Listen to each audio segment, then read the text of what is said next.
السلام عليكم ورحمة الله وبركاته. سيد عبد الحوش وعليكم السلام ورحمة الله وبركاته. سيد عبد الحوش waxaan ka wareysanayna dawada doctor jaamac oo isticmaashay saan maqlay inaad warbixin kooban naga siisid faa'iidada aad ka heshay iyo waxaad iyo halaad kala kulantay. بسم الله الرحمن الرحيم الحمد لله ثم الصلاة والسلام على رسول الله صلى الله عليه وسلم.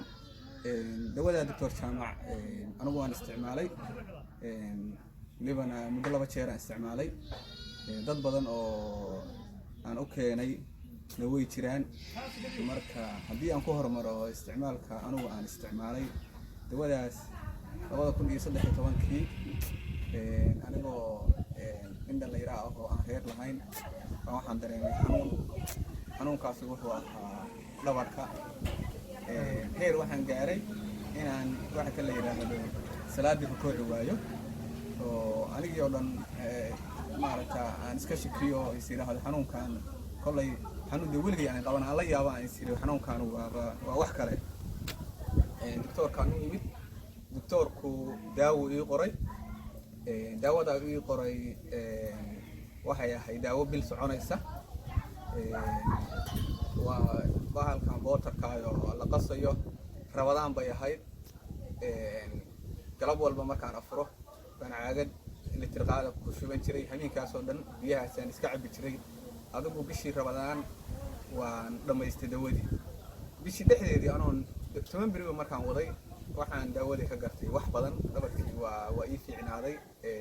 waxa kale yiraahdo waxaan isku arkay oo kale fudayd waxaan isku arkay oo kale waxyaalo badan oo maaragta caafimaad baan dareemay sidaa darteed daawadii maaragta baan u isticmaalay wax badan baan anigu iskaga gartay ilaahayna waa igu caafiyay midaas waa aniga tan kale bahalkan gaaska dadku ma fahmaan anigu had saacadan inaan gaas qabay ma aaminsani ayaanba waxaan dareemay hur caloosha iyo adigu doctorka umid waa u warramay daawo ayadana sidaas oo kale gaas u siiyay anigu ma aaminsanay inaan gaas qabo laakiin ayadana waxa kale yiraahdo sidii baa ilaahay iga dabargooyay sida aan filahayo oo ayana aad baan ugu fiicnaaday intaa waxaa dheer doctorka dad badan baan u keenay dadka badan oo u keenay waxa kamid ah wiilan adeer u ahay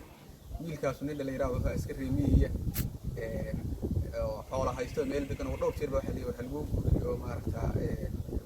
gabar halgu doono ninkaas waa diiday muddo kadib ninkii wuufs baa ku dhacay oo labadii xaniyood baa cararay oo yaraaday oo bahalka la yiraahdo bahalkii dekerkii laftigiisa sidii oo kale noqday ninkii asagoo maaragta aad u xanuunsan mudaar islaam noogu yimid ninka anagoo rabnay inaan dhakhtar u dhigno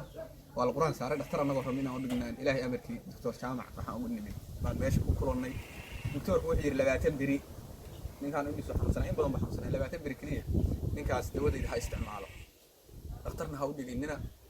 ilaahay idinku ku fiicnaanaya ninkii daawadii baan uga qaadnay geel buu haystay doctorku wuxuu yiri subax walba waxa kale la yiraahdo shablaan caana saasaan filayn inay shablaan caana baad ku darsanaysaa ninkii daawadii sidii uu isticmaalay 10 beri markuu isticmaalayay uu afkiisu nooga sheegay wuxuu yiri waxaan markaan kaadidayo u fariisto baa waxa soo raacay wax qururuxa waxa kale la yiraahdo dhiig malax wax la yaab loo aan la yaabay baa soo raacay uu noo sheegay doctorka uu sheegay waxaan ninkiisu waa okay waa la rabaa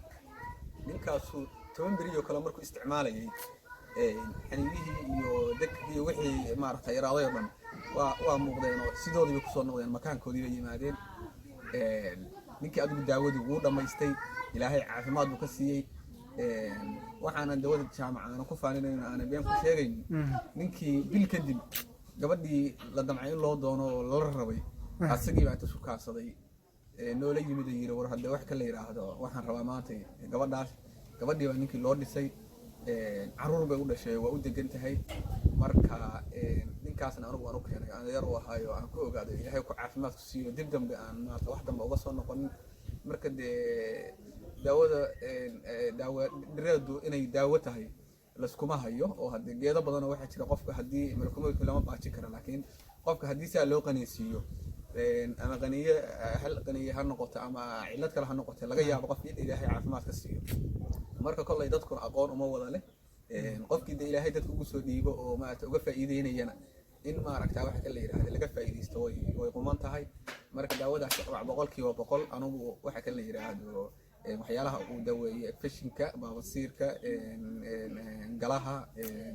waxa kale yiraahdo gaaska waxyaalahaas oo dhan weeye dad badan oo ka amaan sheeganaya baan anigu arkay halkan kuma soo wada koobi karo waa rag badan oo warkooda waxaan hayaa waxa kale yiraahdo hawada ku guudhay maaragta ilaahay falligiis dawada jaamac kadib markay isticmaaleen sidooda ku soo noqday baa jirta oo xaqiiqa marka dawada jaamac waa waxa kale yiraahdo wax side effect ma lahan waa daawo la hubo waa miisaaman tahay ummadda Soomaaliyeed waxaan leenahay ka faa'iideysta waxa kale yiraahdo waa hadda dawada way ballaaratay sidaan anigu xog ku hayo dalalka Yurub iyo Ameerika iyo maaragta Canada baa laga soo dalbanaya marka ilaahay baa caafimaadka bixiya laakiin caafimaadka dadka waa la isku soo dhiibaa bil aadanka marka dawadaas waa dawo cajiib ah intaan ka ogahay waa mahadsantahay waxaad ummadda Soomaaliyeed maxaa leedahay hadda ku boorinaysaa markii hadda dawada la yiraahdo dawadan dawo dhireedan dabiiciga isticmaalo kale kuwa waxay dawadan oo kale effect ama waxa ka baqaynaa inay ayadu wax nagu keentaan ka baqaynaa dadka dhahaya ma dhahaysa ama aysan miisaanay bay dadku badan aha ilaa kiniinka iyo gram iyo waxyaalahaas ku arkaa marka dabcan waa